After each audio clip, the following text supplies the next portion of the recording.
Toda kutenda Mwari watitendera kusangana nyama nemweya zviri pamwe chete. Toda kumupa mbiri nerukudzo neruti zvakafanira iye. Zvatiri kuita iko zvino izvi tiri kuita question and answer. Saka pane tichashandisa nzira mbiri. Nzira yekutanga yatichashandisa ndeyekuti unonyora pasi. Pepa racho rocollect kana uchiziva kuti hausuda kubvunza iwewe.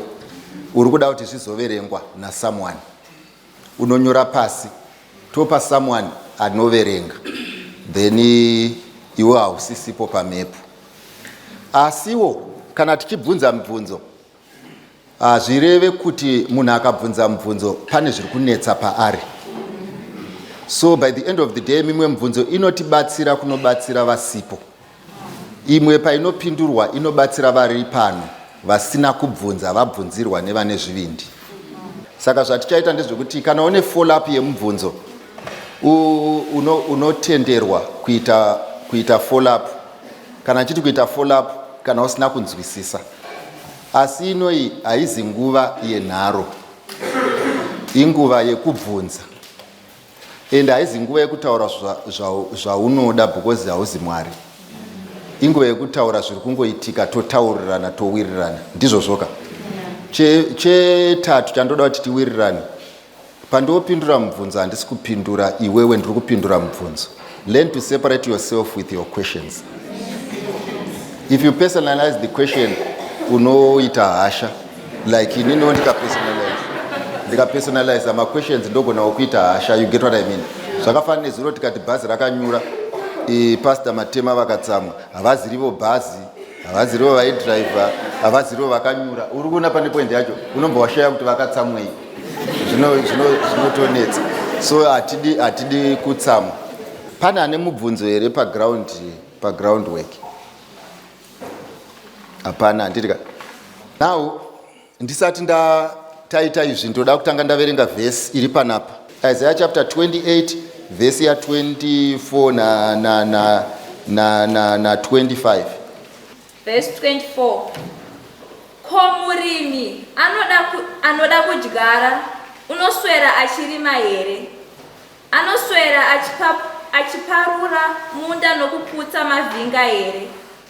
Kana achinge aenzanisa ivhu rawo, haakushi kumini nhema here? Nokudyara kumini, nokuisa zviyo mumisara, nebhari pandima dzakatarwa, nesipereti kunhivi dzawo here? Spirit inonzi rai handitya. Ndafarira vhesi taakudzokorera tichienda mbichana. Mubvunzo uri kubvunzwa. Zvanzi ko murimi ari serious nekudyara anoramba achingorima here? Toti ndiye fama. Kurima kwakaipa here? Zvikanzi but pari kunzi murimi basa rake harisi rekungorima nekupaza mabhanga nekulevhura nekuti tractor ikaenda uko yoenda uko ichidzoka munda wake woita level obva aenda kumba kunorara. Saka Isaiah ari kubvunza zvikanzi ko murimi ari serious nekudyara anoramba achingorima here? Zvikanzi ko haazosimi here mbeu dzake each in its own place? Ndoda kuti mubate zvinhu zviviri nezvitatu zvataurwa pano. Chekutanga chataurwa kunzi ukange warima ukasadyara, you have not fulfilled the purpose yekurima, saka uri benzi. Vanhu havakupe mamaksi nekumezha level yemunda, because munda uri level usina kudzvarwa hapana nyaya. Zvairehwa ndezvekuti izvo there are some relationships dziri too continuous to end. This is the reason why process kuramba uchinyenga nekuramba uchinyengwa hazvirevo kuti ucharoorwa. Because you are repeating a process that must have an end, but you are not getting to the end. So if ukaramba uchiita same transaction yekuramba uchizadza zvinhu mutrori usina mari, unoramba uchingonodzokera paaccount. So zvinoda kuti paite transaction. But unfortunately most of you guys, most of you ladies, ndeyekuti munofunga kuti the more relationships you have, the better it will be.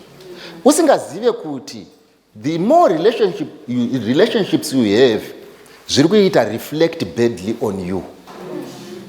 Because zviri kuratidza kuti you are doing the same process and expecting different results. Hatigone kuti vakomana vazere muchechi matsotsi because ndiwo uramba uchisangana nawo. Isusu tinoti what is the constant in this relationship? It's you. So by the end of the day, if you repeat the same mistake, the problem is not with the people vari kukudispatch.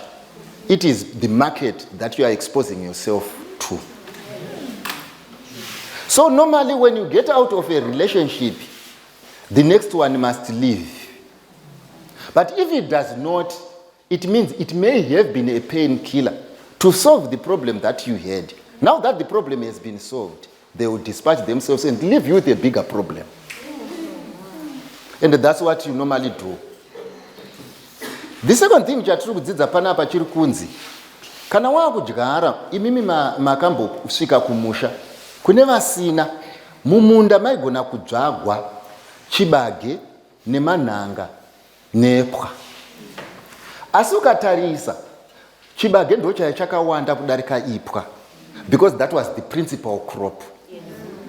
Saka hazvaigona kuti orima munda owanza pwa okanganawo kudyara chibage.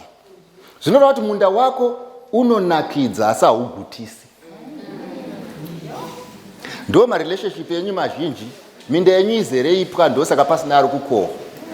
Wakazombona here mai vakasunga svinga repwa vachiti tiri kubva kumunda kunokohwa? Hakuna. Pamusana pekuti munda wepwa unongodyirwa kunakirwa. So by the end of the day ndo zvakaitika minda yenyu mizhinji vapfana inonakidza, it's full of fun but not objective. Saka imimi zvamunoita manje muri kutransacta with the time that is not redeemable and buying mafeki. because kana munhu akaita sewe ane a relationship so as to occupy and fill time, it shows kuti haufunge. Because the time that you are investing haudzorerwe kwaunenge waswera. Kuswera uchitenderera mumaraini nemunhu uri kuinvesta time which is not redeemable. You need to assess first pauri kuinvesta time yako. But most of you never make any assessment because your life is a joke. And very soon richangera kutoboa because hakuna joke rinonakidza rataurwa kairi.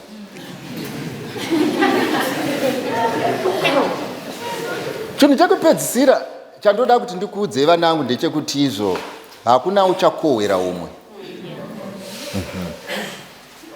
Ndo zviri kutaurwa naIsaiah paari kutaura nenyaya yemurimi ari serious nekudyara. Dei Mwari angakuitire zvakanaka. Patinenge tichidiscuss, you will find kuti there are so many people here with questions. They say nothing as though it's not their lives at stake. Wazvinzwa iwe essentials?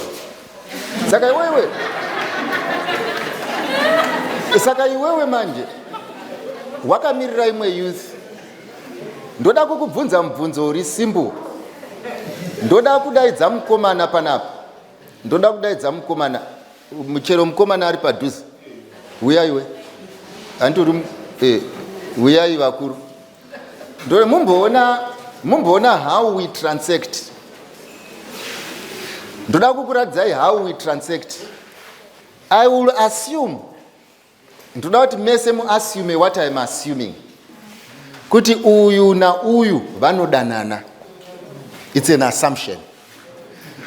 Andina kuti munodanana ndika mungazororana zvinenge zvazongoitika asi hazvina chekuita nezvamuri kutaura. Ndoda kukuratidzai how you transact. Muwallet mangu ndine mari yandinayo maruns. Haana kuwanda, handiteseka. Haana kuwanda kana tichizotenga yemuno mashoma. Saka ndakachinja kuti aite zvandiri kuda kuti nditaure. Handitika. Saka ndiri kuburitsa mari yangu muwallet. Bata.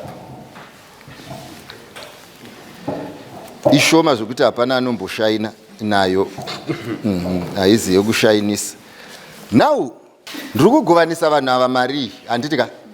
Iwewe ndikakupa iyi, iwewe ndokupa iyi. Iwewe ndokupa iyi, iwewe ndokupa iyi. Iwewe ndokupa iyi, iwewe ndokupa iyi. Mari dzenyu dzakafanana here? Iwewe ndikakupa iyi, iwewe ndokupa iyi. Iwewe ndokupa iyi, iwewe ndokupa iyi. Iwewe ndokupa iyi, iwewe ndokupa iyi. Iwewe ndokupa iyi, iwe ndokupa iyi. Iwe ndokupa iyi, iwe ndokupa iyi. Iyi. Uyu nepondo yako, uyu pondo yako. Batai. Musanyifungisise stereki nezvandoda kuita because ndichaita. Handitika nezvizvo. Ndoda kuti mubatisise zviripo. Ndoda kuti mimi muda izvi so. Muri kutora love as an investment. Okay.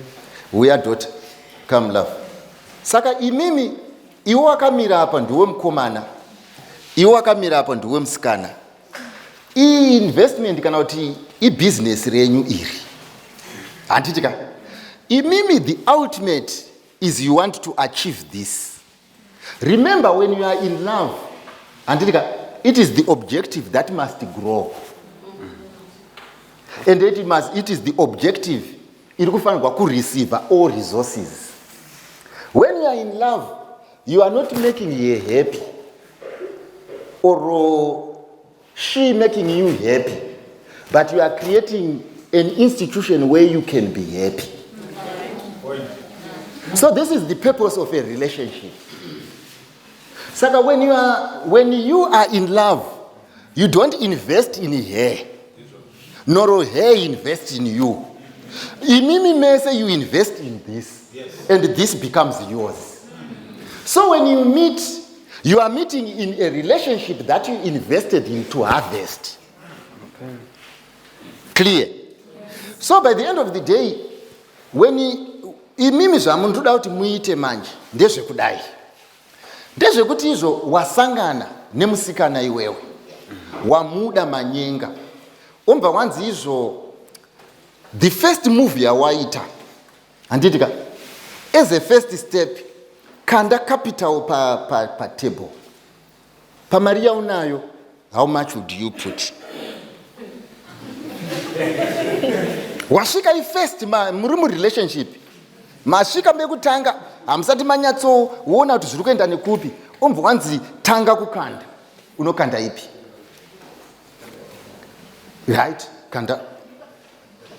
Right, iwewe zviri kuitika ndezvekuti iwe wadaidzwa in a relationship, you get the point, kuti uyatiite partnership, umva wanziwo iwewe uyu umva akanda yake 50 kweiwewe. Good. Saka zviri kuitika ndezvekuti iwewe uri kuti iwewe this thing is worth 50, inini I am also putting 50. That means pa relationship iyi pari zvino uri kuti iwewe ukakanda 1 indokandawo 1. Are we clear? Would you consider that to be normal?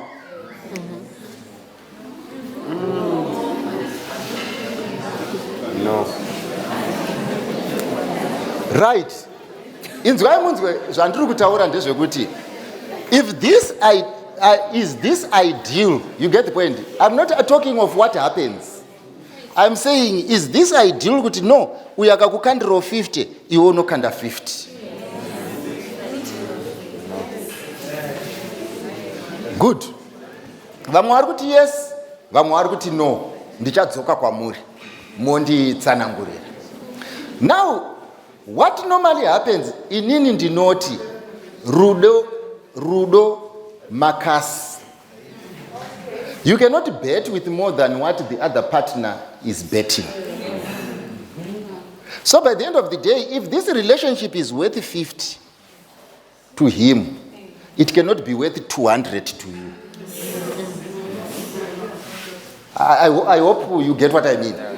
But the challenge inowanzoitika manje ndeyekuti normally in a relationship hapana vanhu havasi kuita izvozvo. What is happening in normally the girls they throw in more for nothing to prove a point that does not require proof.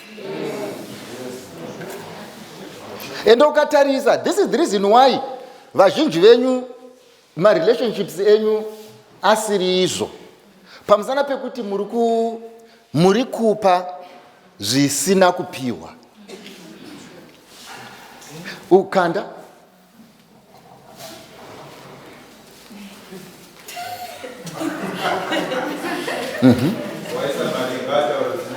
aisa 100 rand. Iwe good. Now zvaitika manje ndezvinoti uyu pagame raakutambwa pechi 2 hapasisina investment iri kuitika, inyaya yekuti taakuteedzera. If he thinks it's worth 100 and I think for now it's worth 20, I'm not forced by circumstance to invest 100 because I might want to open yet another business somewhere.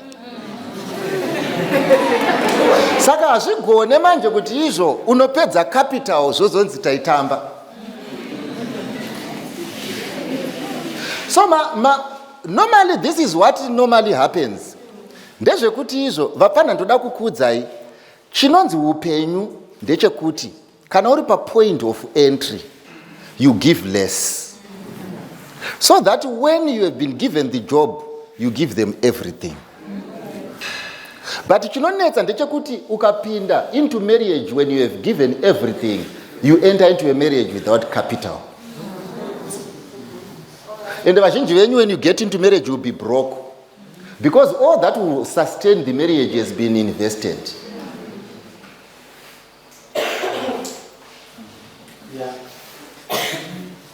And kutaura chokwadi vamwe venyu makatobroka. As we are speaking right now, zvekuti by the end of the day maavanga utonotsvaga loan kubank. kuti mudzoke muinvestment iyi. Because I am telling you, in any relationship you should have your eyes open to say, how much is it worth to me? So if you put in not according to him, but according to your assessment. But never over-assess a venture. Chimbogarai pasi imuri 3 mari dzenyu rambai makabata yafai mvunze right regai timbopindura mubvunzo tinzi kuti uyu anoti kudii ugare wakavhura mapepa ako right torova choppers nhasi unoizva zvakanakira ndezvekuti tiri pano hatisi kubvunza mubvunzo yevanhu vasipo right handetoni yes ndakakutaurira kuti chronological age haisenzi hatiite zvemanhamba panapa kuna vamwe vanhu vane 60 years you get the point. That is the honest truth. Kuna vamwe vanhu vane 60 years vari panapa nevamwe vanhu vane 26 years vari panapa vari kuita zvinoitwa nevanhu vane 10 years in a relationship. And you have discovered one thing: people do not mature according to chronological age. Most of the people who are seated here, they are just growing in numbers according to the birth certificate, but up there they are still kids. So we cannot talk of age. We cannot talk of age in this particular respect. We talk of maturity. And I will discuss what maturity is. And I want to tell you, vanhu vakuru makanditeerera vazhinji muri panapa, you are a disappointment. Why? Pamusana pekuti we thought we would be role models where ambassadors and pathfinders would follow. Unfortunately, you are leading them nowhere. And vana vedu vazhinji vari kurasika vechidika. It is because they are being contaminated by you, masenior youth munonyenga sina gwara. And the reason why muchinyenga sina gwara inyaya yekuti izvo munoda kunyenga vana because they will ask no question. Ndo vanototi izvo ngatirege kuti relationship yedu ive public. Why you vanofunga kuti they are protecting themselves kuti vana mai vasazive when you are protecting your foolishness. The reason why tine vanhu vazhinji vane relationships asiri kuzomature inyaya yekuti you are running away from responsibility but you want to keep people busy. And the reason why vana vazhinji vakuita semapenzi vakungoenda nemhepo, it's because mavatatamutsa mavapa syllabus isiri yavo. You have been to places and you are contaminating everyone else. And my Bible clearly states, rinobva ratondiudza rinoti iro kana munhu ukaramba mukadzi nemhaka isiri yeupombwe mukasiyana iye akaenda wamuita kuti aite upombwe. Bible riri kuti izvo you have manufactured a prostitute, so when she prostitutes it's on your behalf. Saka everyone else anodanana nevana and stretch them too far. Vana, they are guilty, but their guilty is tempered by immaturity. But iwewe as a teacher, you reap what you sow. And if God is not a liar, this is what is going to happen. Achigone kutamba zvakaitika kuti kune chembere dziri kuinvesta muvana, brain dzavo dzisati dzamature, iwo ovatora, wapedza kuvatora, ovaticha syllabus only to your benefit. Who do you think you are? Saka senior youth, I'm talking to you. We expect better things from you than what you are doing. You must deliver. You were praying for a godly relationship. When you were in command church, how do you test him? Hapana akapuwa mite yekutesta vanhu.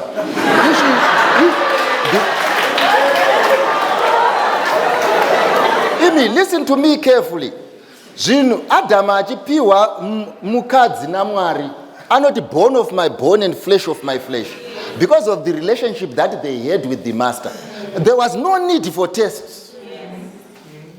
So when God gives you, why test? That means you question whether wana wapo na Mwari kana utaona. And why do you question? You know your relationship with God. Those with a relationship, they know when God talks. If you doubt, there is a problem with the relationship. So what you need to question is not the man, but the relationship with God. And most of you, when you bring a shopping list, you want God to be very active in your field. When you are not active in his field, you think Mwari boyfriend yako yekutengera pizza.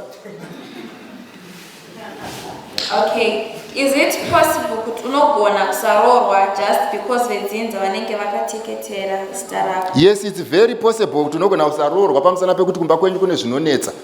Saka zvinozoita kuti usarorwe inyaya yekuti iwe unowedzera zvinonetsa pane zvinonetsa zvokumusha kwenyu.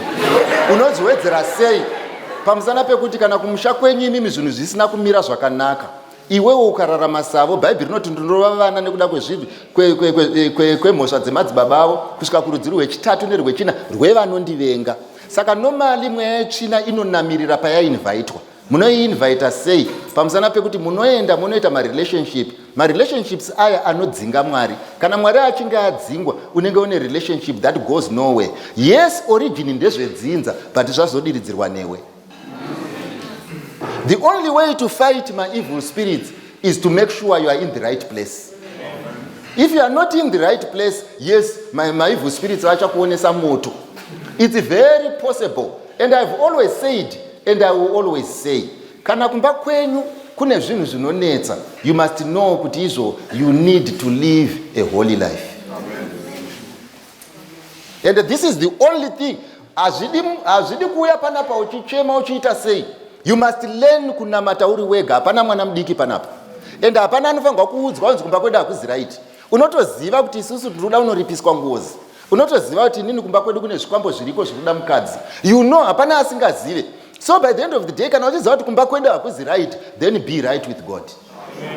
But imimi chinonetsa ndechinoti unonyatsoziva kuti mweya inonditeera yakawanda and unorarama uchiita part-time worship. Zokuti unotoya nefoni uchienda paWhatsApp uri kuchechi. When you should be more serious than the other fool. Unaziva kuti kana Satana achikutsvaga usamupe pekuhenga bhachi rake. Anokuwana. Ko kana ndiri munhu akazvarwa aine maparts echirume nechikadzi. Problem yako ndeyei. Handisi kuona problem yacho. What is the problem? Iwe imbotaura pamwe problem yacho waibata. Mubvunzo ndewekuti ndoda kuti waita murume here zviri nani ndezvipi kuti ushandise murume here kana kuti ushandise mukadzi kana kuti udaita murume kana kuti mukadzi. What is the question? Muri kubata zvandiri kutaura ka pamusana pekuti izvo zvinogona kuitika kuti munhu unozvarwa wakaremara, and all you need is correction and a decision for correction, because it does not make you someone less than the other. You don't even, you know what, even when you are dating, there are things that are not necessary to explain. Those things you need to take care of them. You know what you want to be that. Period.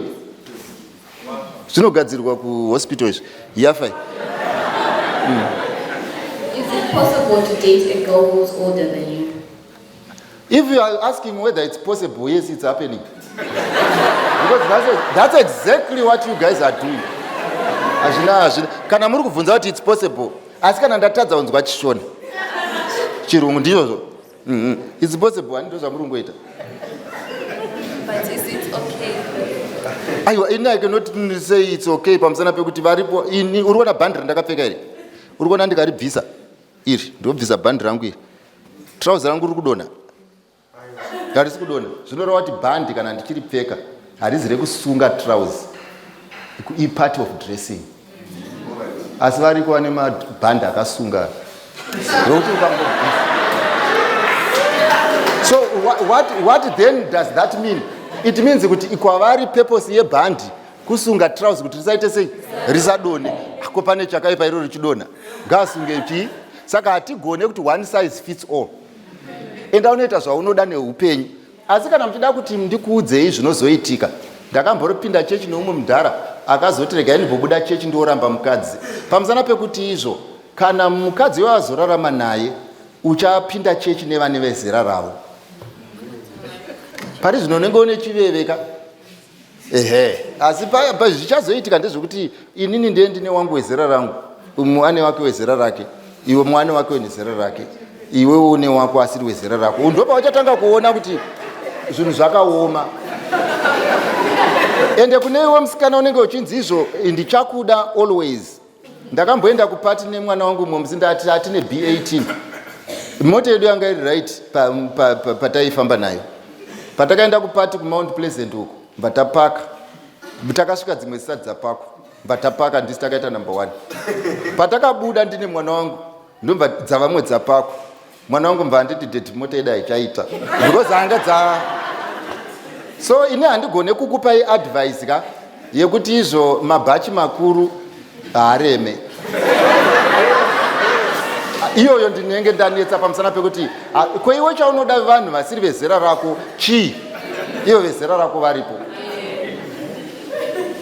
Is it also possible to date munhu bekunewe ari a lady asi achida sex zvisingaiti zvekuti maparents ake kana asipo anokudaidza kumba kwavo kuti muite sex apa maparents ake maybe vanenge vari first elder or chairman wedistrict or district pastor?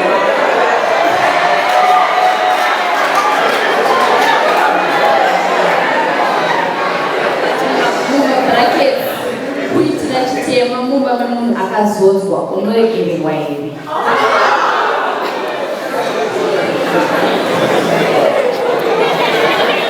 Ndoziva kuti chii?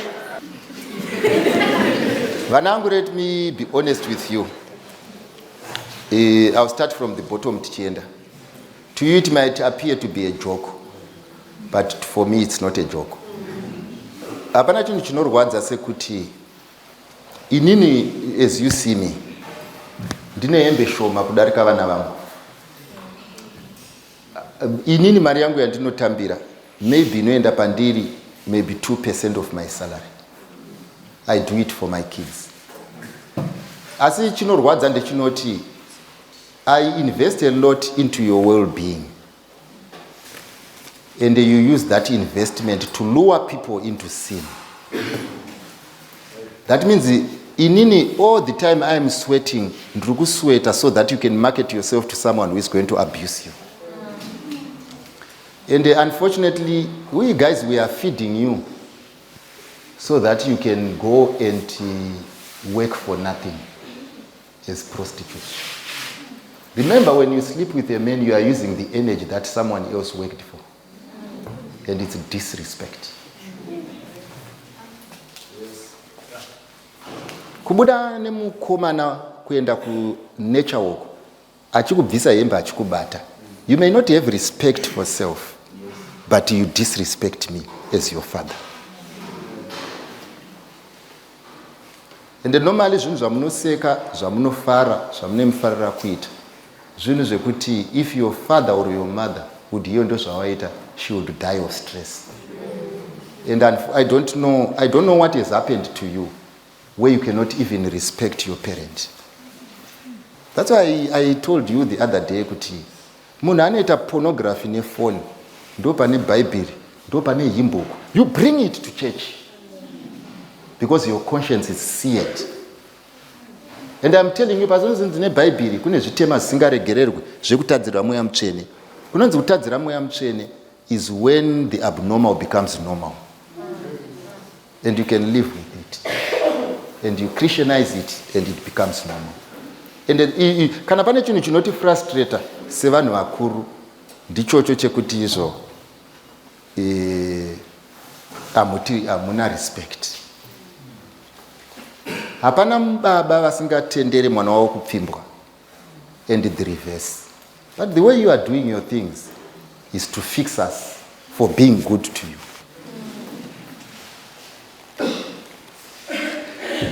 Pane umwe wacho wekuti musikana achikudaidza kumba kwako for what have you. Bible, inini I know, my Bible says can two walk together unless they are agreed. Makafanani. Because it's atina kudaidzwa. Why is it's only you who was called there? Why? Pachechi yese ndiwo wakadanwa. You're fine. You know what? Two wrongs will not make a right. Hakuna munhu arepwa anonoripota kumapurisa. Kana panyaya yacho isiri kumapurisa, that means the two of you concur. Yafe. a lady asingale hama dzake anorooreka here. Aiwa, iwo uri kuzviziva, that's why you are asking us. You get the point. Zvakafanira kuti izvo bhazi risina dhiziri rinokwirwa here. Iwo uri kuzviziva kuti uda kukwira bhazi kuenda someone else, munhu haadi hama yake. Bhaibheri rinoti ani nani asingadi hama yake, anoti ndokudai ndoda Mwari, asingadi hama yake, murevi wenhema, zvokwadi haizi mahari. Spirit of prophecy inobva yatoti when a guy loves you, haikona kutarisa zvaakutengera, because that can be bribery. Asi zviripo ndeyekuti ndanotarisa kuti anorarama sei namai vake. If kana asingagona kutengera mai vake mafuta, wait until you become his relative. Then you will see how he treats his relative.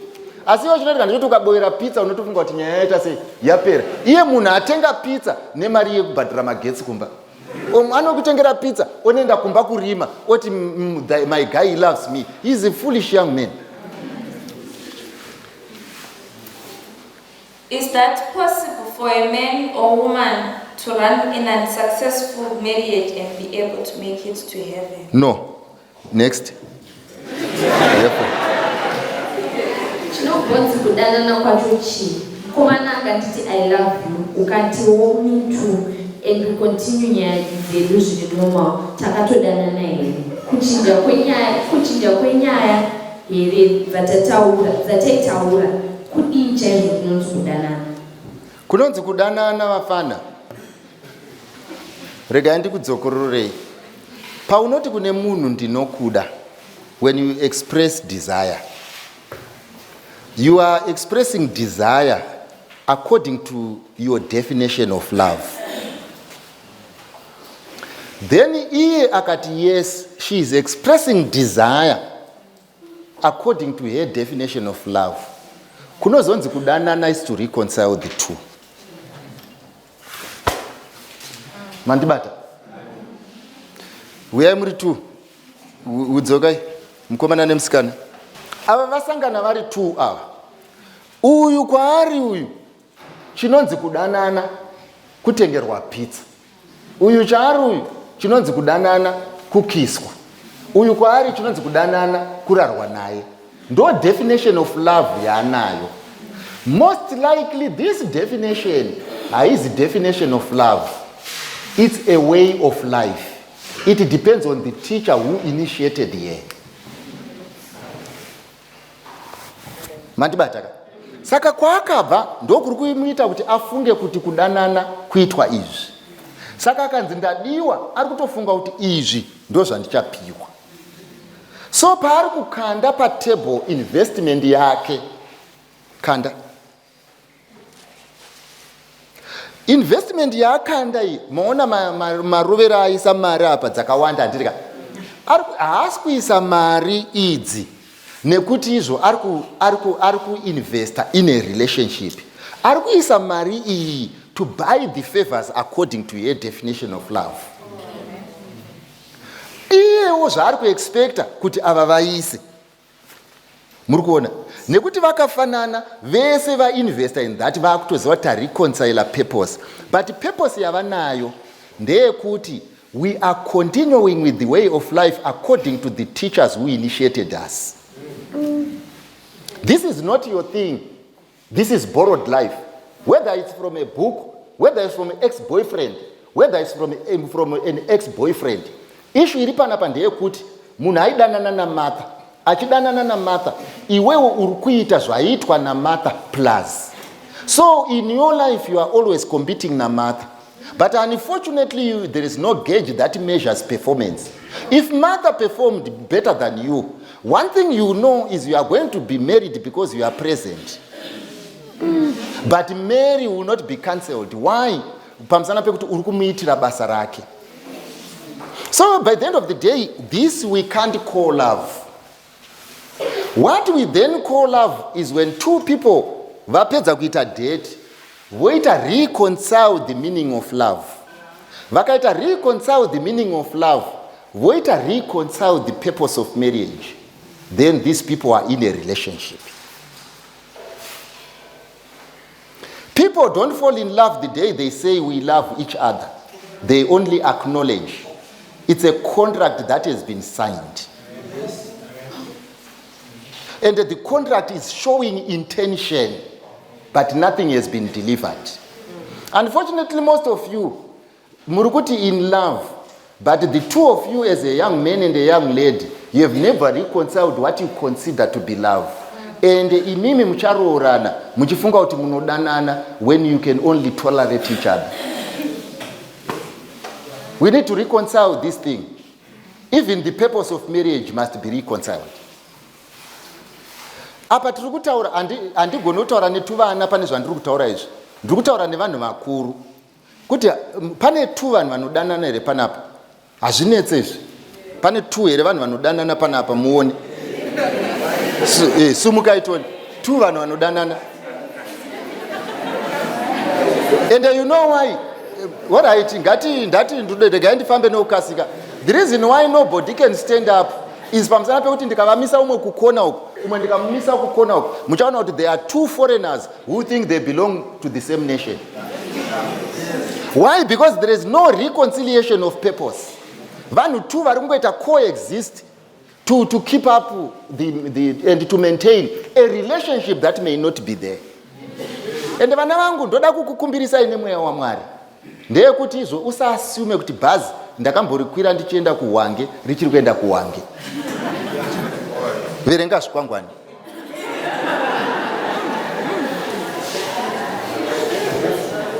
Kana wakagupa mukomana wako manunzi, then wozoita realize my mistakes kuti this relationship nezvamurikuita hazvifadzi Mwari. Should you leave him at the risk of such privacy? Ndosacrifice hangu kuti alike, but ndoita decision yakandinakira ichifadza Mwari. I know ndakaita Mira bichana. And ndikutadza unzwa hanzi chii? Kana ndakagopa mukomana wangu manunzi. Mai? All right, okay. Hamunenge muchinditsanangurira because pamba pacho ndorasika.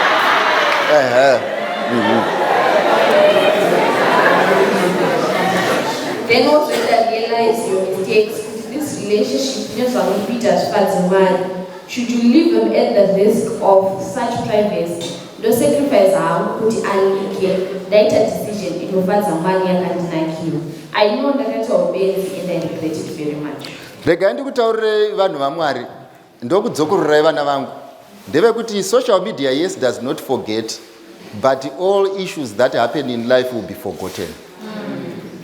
Asi chinhu chinonetsa is where we allow someone to blackmail me into a relationship.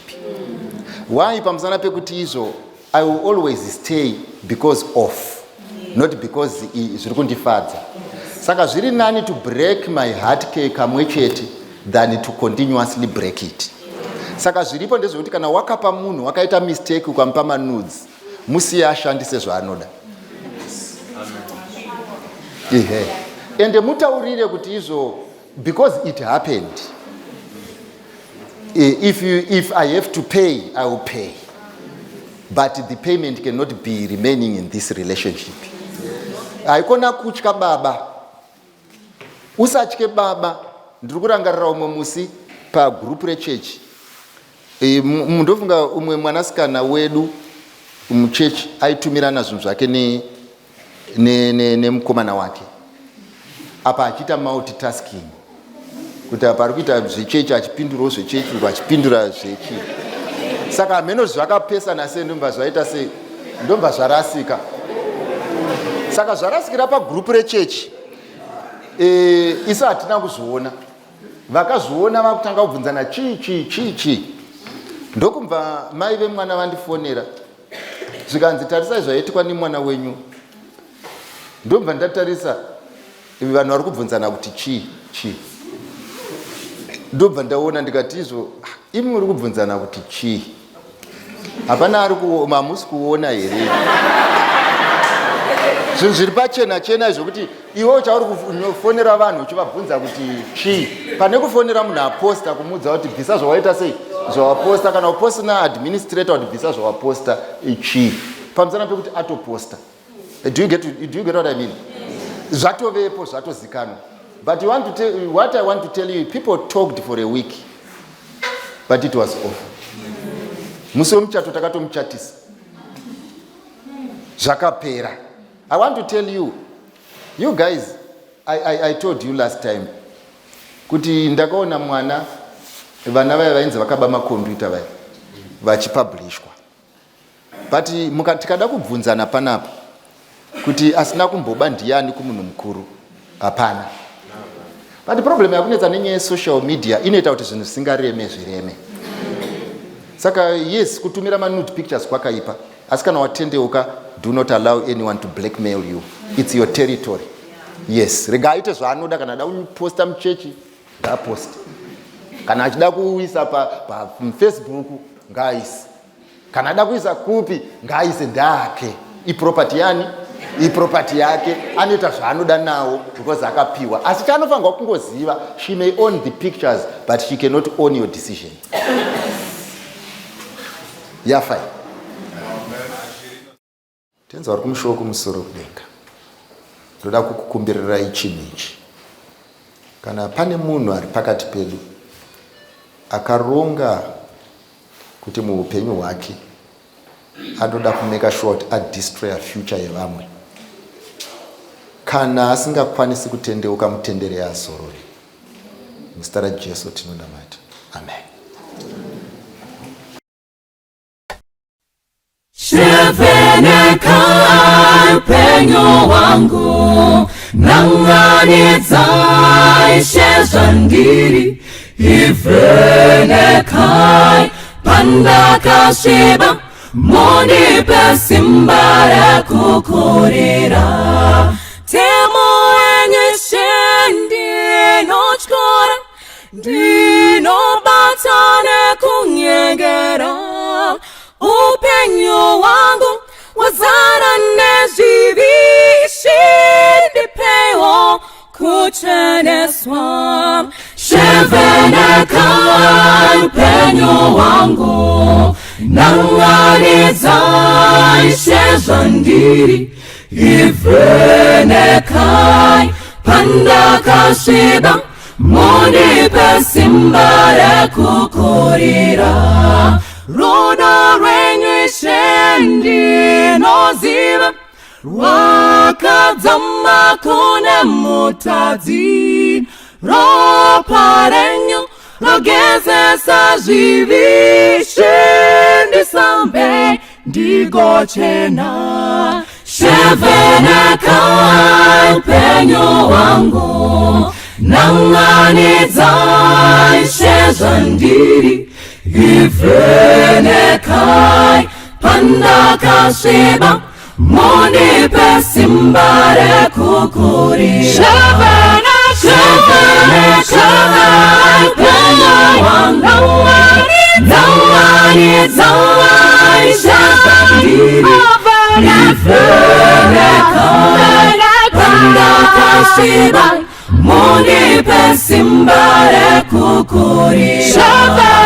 Sheveneka upenyu wangu, nanganidza ishezvandiri, ivhenekai pandakasviba, mundipe simba rekukurira.